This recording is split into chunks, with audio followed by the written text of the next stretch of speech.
N'oublie pas de t'abonner à la chaîne et d'activer la cloche de notification afin de ne rien rater de nos prochains poèmes. Poème numéro 78. Fuis le culte taché d'ostentation. Fuis le culte taché d'ostentation. Sa manifestation a trois visages.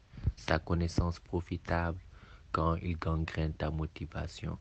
Ton acte cultuel devient poussière. Invalidé, aucun mérite n'en sort, car ton être soucieux des éloges en a oublié la face du rassurant. Cette voie mène à l'échec, après avoir épuisé ton esprit, rendu crédule ton âme, elle te prive de patrimoine.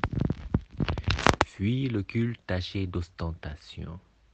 Parfois, il s'invite tardivement, s'efforce de trouver une place, combat ta dévotion première, séduit froidement ta concentration, brise la seconde partie de l'offre, sans atteindre la récompense auprès du premier acte cultuel, une seconde aumône rejetée, une âme qui a fini inclinée, cédant à la forte tentation, un verre à moitié vide.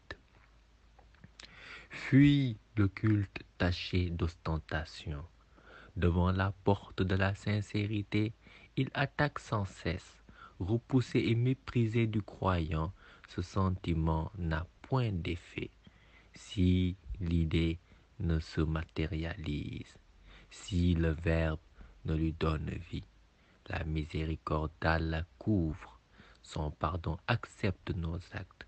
La victoire te viendra alors, car ta pureté triomphante aura eu le mérite d'être vierge. Fuis le culte taché d'ostentation, sera bien malheureux l'esprit qui l'accepte, immortalise le moment, lui ouvre tendrement sa demeure, laissant échapper la sincérité, une salade qui va en pure perte, une faim qui brûle tout, Shaïtan qui savoure sa prouesse, l'orgueil encore flatté, des éloges qui logent que feu, car le Seigneur est délaissé. Fuis le culte taché d'ostentation. Si elle te vient après l'acte, alors certes blâmable sans effet, rien ne te sera annulé, tout comme une immense joie à la suite de l'approbation de tous.